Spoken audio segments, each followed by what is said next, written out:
এবং সেই গণ অভ্যুত্থানের পরে আমরা দেখতে পেলাম যে বিভিন্ন জায়গায় আমাদের নেতা কর্মীদের উপরে যে অবর্ণনীয় নির্যাতন গত 17 বছর ধরে হয়েছে, সেটারও তো একটা খতিয়ান আছে, তাই না? এবং আমরা জানি যে আজকে আলমগীর মামলার ভাইয়ের বাসায় আমরা এসেছি এবং ওনার ছেলেটাকে কি নৃশংসভাবে হত্যা করা হয়েছে, এটা তো আমরা জানি।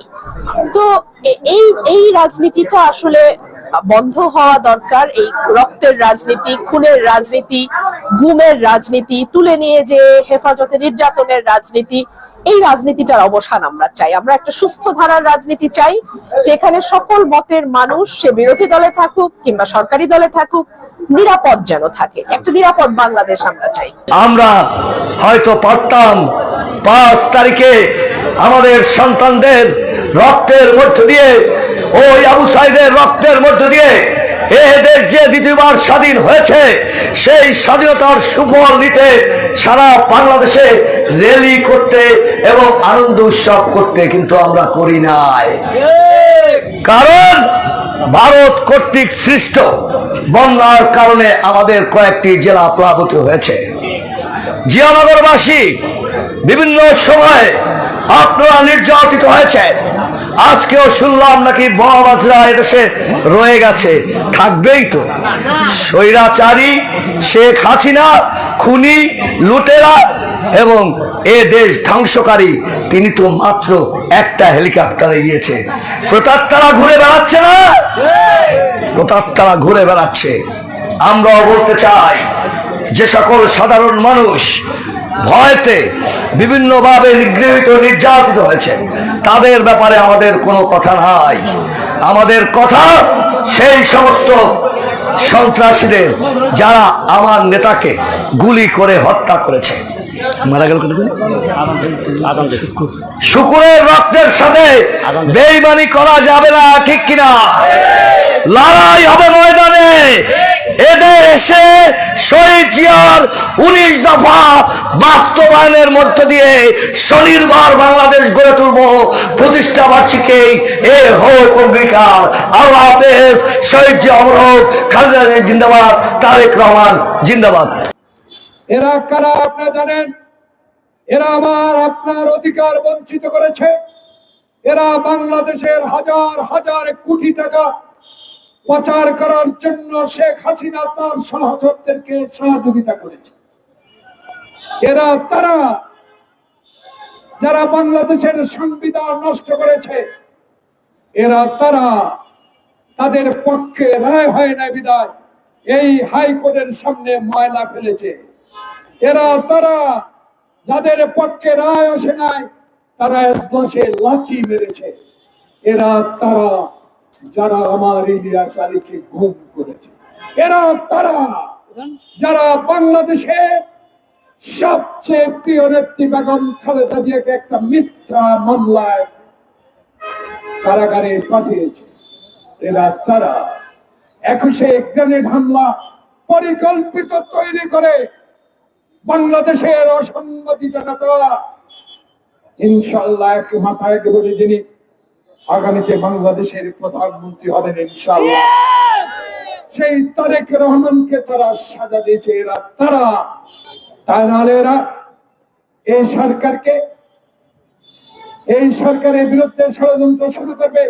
ওই পালিয়ে খাওয়া 2024 সালের 7 জানুয়ারির নির্বাচনে 350 জন যারা চোর বাটপার নির্বাচিত হয়েছে, তাদের সবাইকে এখনো গ্রেফতার করতে পারেন না। ঠিক ঠিক। এরা এখনো হাসিনা না হয় পার্শ্ববর্তী দেশে পালিয়েছে। কালকে দেখলাম স্বরাষ্ট্র সচিব, ফরেন সেক্রেটারি বলেছেন, যদি ফাঁসি ফাঁসি ফাঁসি চাই, খুনি হাসিনার ফাঁসি চাই, ফাঁসি ফাঁসি ফাঁসি চাই, ফাঁসি ফাঁসি ফাঁসি চাই, খুনি হাসিনার ফাঁসি চাই। এখন সুযোগ একটা, ডক্টর ইউনূসকে সহযোগিতা করতে হবে। দুর্নীতিবাজ যারা সবচেয়ে গ্রামের মানুষের টাকা লুট করেছে, যারা আধিপত্যবাদ বিস্তার করেছে উপজেলা লেভেলে, তাদের কয়েকজন কিসের ইঙ্গিতে এখানে দাঁড়িয়ে বক্তব্য দিয়েছেন, কথা বলেছেন, কিন্তু ডক্টর ইউনূসের পুলিশ বাধা দেয় নাই।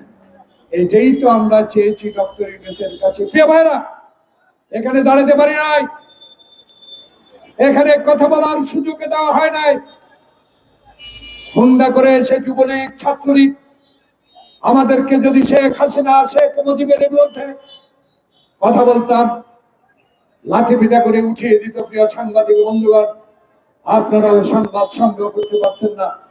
আজকে সেই স্বাধীনতা ফেরত দিয়েছে আবু সাইদ খোকনের রক্তের বিনিময়ে। আজকে তাই এই উদাহরণটুকু এই জন্য দিলাম, বাংলাদেশে ডক্টর ইউনূস শুধু বাংলাদেশের মানুষ না, ডক্টর ইউনূস প্রমাণ করে দিয়েছে পৃথিবীর ইতিহাসে একটা মানচিত্র আছে, একটা পতাকা আছে, একটা স্বাধীন দেশ আছে বাংলাদেশ। যেদিন বুকে, যেদিন হাতে সেই উপাধি নিয়ে বাংলাদেশে আসলেন, সেদিন এই বাংলাদেশে সারা পৃথিবীর মানুষ বুঝতে পেরেছে এমন একটি ব্যক্তিও বাংলাদেশে জন্মায়। সেই ব্যক্তিটিকে আবারও 1 মাস হয় নাই ষড়যন্ত্র করে আবারও প্রেস ক্লাবের সামনে একত্রিত হয়ে এই সরকারকে অচল করতে চাচ্ছেন, এই সরকারকে অগণতান্ত্রিক সরকার বলে পরিচিত করতে চাচ্ছেন। প্রিয় ভাইরা, সাবধান হতে হবে, চোখ কান খোলা রাখতে হবে। প্রিয় ভাইরা, এখনো আওয়ামী লীগের সেই দোসরেরা বিভিন্ন স্থানে এখনো পদে বসে আছে। এদের পদচারণ বন্ধ করতে হবে।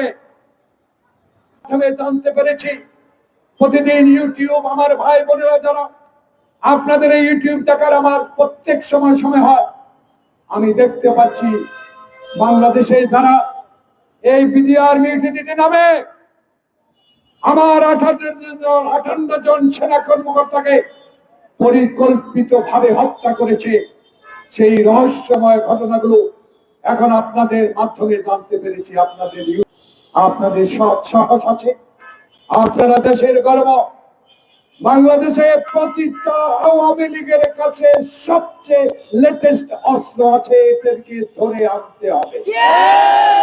এই অস্ত্র যদি উদ্ধার না করতে পারেন, বাংলাদেশে আপনাদের পক্ষে নির্বাচন করা কঠিন হয়ে যেতে পারে। আমি জানি আপনার কাছে কোনো কিছুই কঠিন নয়। আপনার সাথে বাংলাদেশে 18 কোটি মানুষ আছে, এর মধ্যে 2-1 জন